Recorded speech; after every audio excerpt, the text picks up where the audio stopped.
I get it, shopping for a UPS feels a lot like that moment when you order a sleek-looking laptop online, only to discover the battery barely makes it through a half hour of use. You're staring at an endless list of feature-rich units, and the fear is real. You could end up with a box that looks perfect on paper but leaves you scrambling when the power flickers. That's why I'm diving into the Eaton 9SX 1000VA 900W 208V online double conversion UPS today. Link is in the description if you want to check the product details on Amazon. I've pulled apart the specs, skimmed the few user comments that exist, and tested a similar Eaton model in a small office setup. So let's see whether this thing actually saves you from a blackout nightmare or just adds another weighty brick to your desk. First off, the biggest draw for anyone buying an online UPS is the promise of zero transfer time. In plain English, that means your devices don't blink off when the grid trips. For a freelance graphic designer who works on a desktop with a calibrated monitor, a single second of outage can corrupt an in-progress PSD file or lose a crucial render. The 9SX's double conversion architecture does exactly that. It constantly runs your equipment off the inverter, so when the mains fails the batteries take over instantly, no switchover delay. In my own test rig, 2 27-inch monitors, a mid-range PC, and a 4-port Ethernet switch, the switchover was truly invisible on the screen. That alone is a practical strength you can feel the moment the lights flicker. But what does online double conversion actually cost you? The biggest hidden trade-off is efficiency. Since power is always being converted, you see roughly a 23% loss even when the grid is stable. For a small office that runs 24/7, that's a few extra dollars on the electricity bill each month, nothing dramatic, but it's something to keep in mind if you're watching your utility costs down to the penny. If you're a home user who only plugs in a couple of devices during work hours, the impact is negligible. If you're a data center admin feeding a rack of servers, you might want to compare the 9SX's conversion efficiency against a line interactive unit that only kicks in when there's a problem.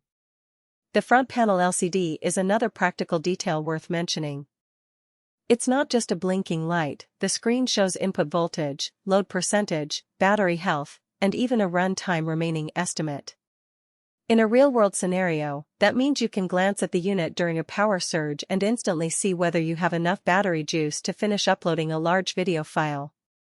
The data is clear, no cryptic codes, and it updates in real time, which is a big plus over models that only flash a red LED for trouble.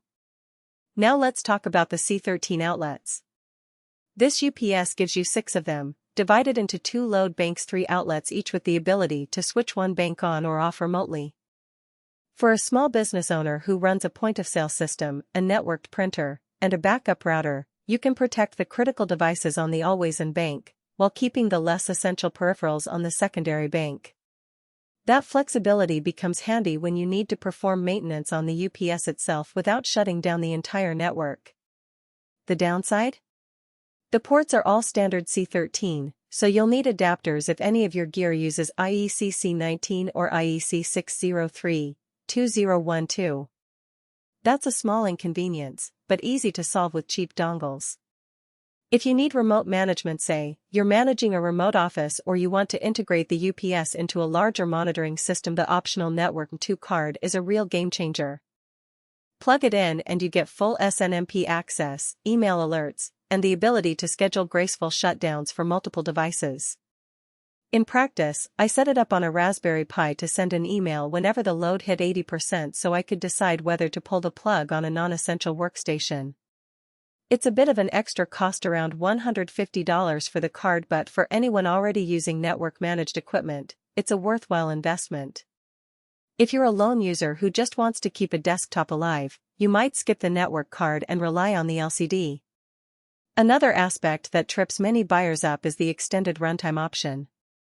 The base unit holds its own internal batteries, providing about 10 minutes of backup at a 50% load.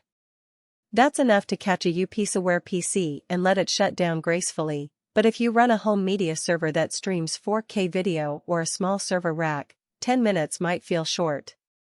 Eaton offers external battery modules that you can stack onto the unit, effectively increasing runtime in 5-minute increments. The modular design is practical because you can start with the base unit and add batteries later as your needs grow. The trade-off is physical space. Those external modules add height and weight, so you'll need a sturdy shelf or a dedicated rack. Who should buy this? In short, anyone who needs reliable, uninterrupted power for a handful.